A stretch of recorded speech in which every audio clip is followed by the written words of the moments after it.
conversa agora com Gilberto Braga, professor de Economia do IBMEC do Rio de Janeiro. Professor Gilberto, seja muito bem-vindo. É sempre um prazer ter você aqui.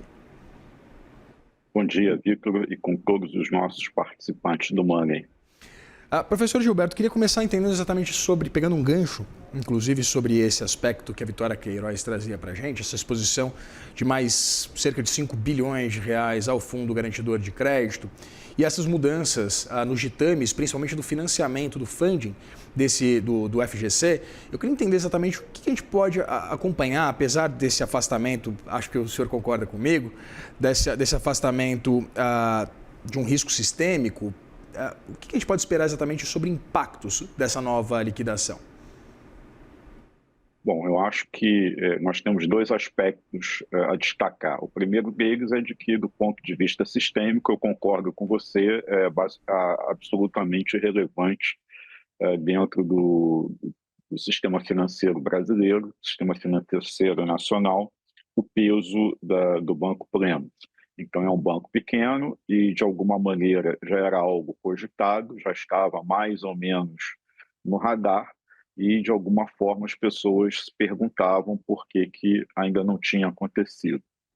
O outro aspecto é de que isso traz, do ponto de vista da fervura política, mais um ingrediente, ou seja, vai colocar mais ainda pressão nessa panela que já está praticamente explodindo, né?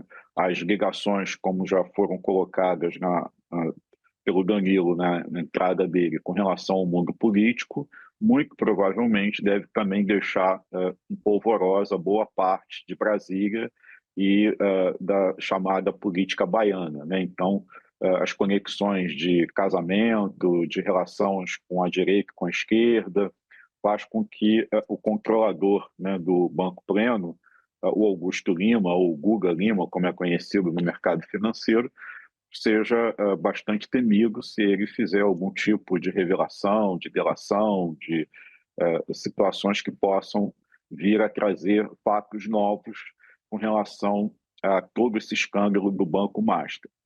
O último aspecto, me parece que você tocou também na sua entrada, na sua chamada, é com relação ao FGC, né? Então, o Fundo Garantidor de Crédito, ele, mais do que nunca, apesar das reformas recém-aprovadas, ele se mostra insuficiente do ponto de vista da estrutura e da sofisticação do sistema financeiro brasileiro, tendo os grandes bancos que arcarem com prejuízos oriundos de uma estrutura que está fora do controle do Banco Central, boa parte da dívida formada com CDBs, com fundos de imobiliários sem lastros e situações que hoje estão vindo à tona, estão sendo ainda investigadas tanto na esfera policial como na esfera administrativa pelo Banco Central, mostram, por exemplo, Vitor, a participação de fintechs, que não são consideradas instituições financeiras e, portanto, estão à parte da fiscalização regular do Banco Central e da própria CVM, e são conexões para os fundos que deveriam estar sendo fiscalizados por essas duas instituições. Roberto, a gente sempre fala, né, sobre essa solidez do sistema financeiro nacional, o quanto o Brasil, ele inclusive desenvolveu bons sistemas, né, um sistema financeiro sólido, tecnológico, seguro.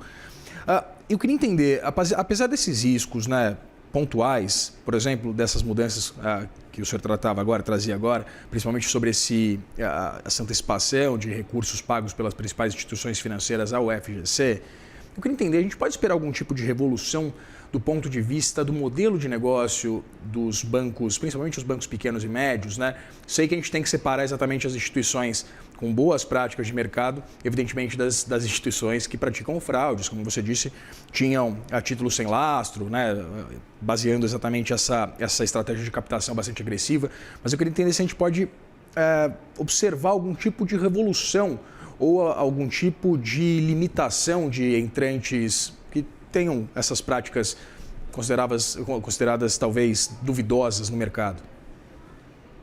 O que a gente pode observar, Victor, é que desde a época da hiperinflação, como você bem colocou, o sistema bancário brasileiro ele é considerado, do ponto de vista tecnológico, exemplo para o mundo inteiro, né? Então, o sistema financeiro brasileiro ele dispõe de tecnologia, de sistemas que são copiados mundo afora.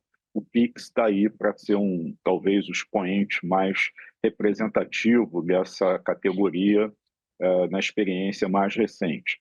Nós também precisamos entender que a pandemia provocou uma mudança comportamental muito grande no sistema financeiro brasileiro, com o alargamento do uso de aplicativos bancários, com uma forçada utilização de mecanismos que era, de alguma maneira, evitado por pessoas mais idosas, e também a entrada na vida adulta de uma nova geração de pessoas economicamente ativas que já foram criadas, socializadas com o uso de tecnologia.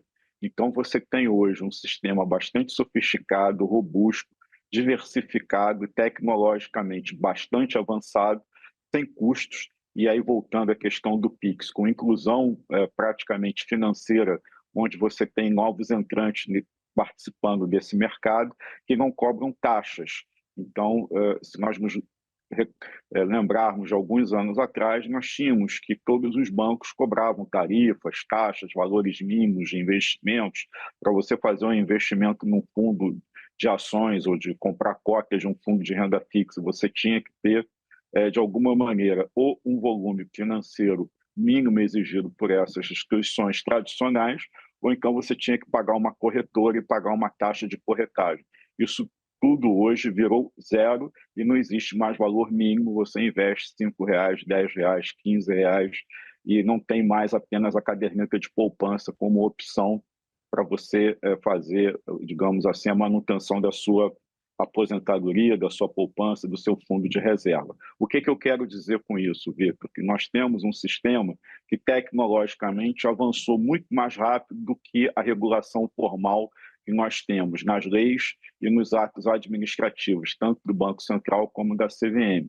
É preciso que elas se modernizem. E uma outra discussão que hoje se trava no mercado financeiro é se esses órgãos de fiscalização eles deveriam ter um acompanhamento em tempo real. Se a gente for pegar a experiência desses dois reguladores, Banco Central e CVMs, eles atuam sempre a posteriori, ou seja, a fiscalização é depois do ato feito e não antes do ato acontecer.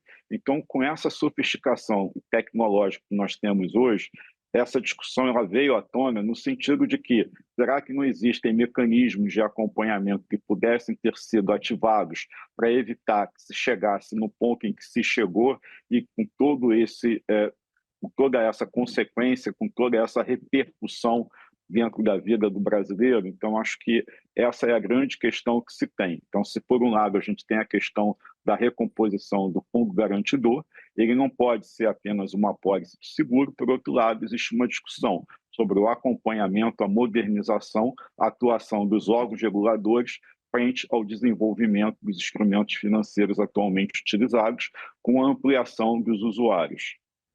Bancos digitais, reguladores analógicos, né, professor? Conversei com o professor Gilberto Braga, professor de Economia do IBMEC do Rio de Janeiro. Muito obrigado pela sua disponibilidade de conversar com a gente.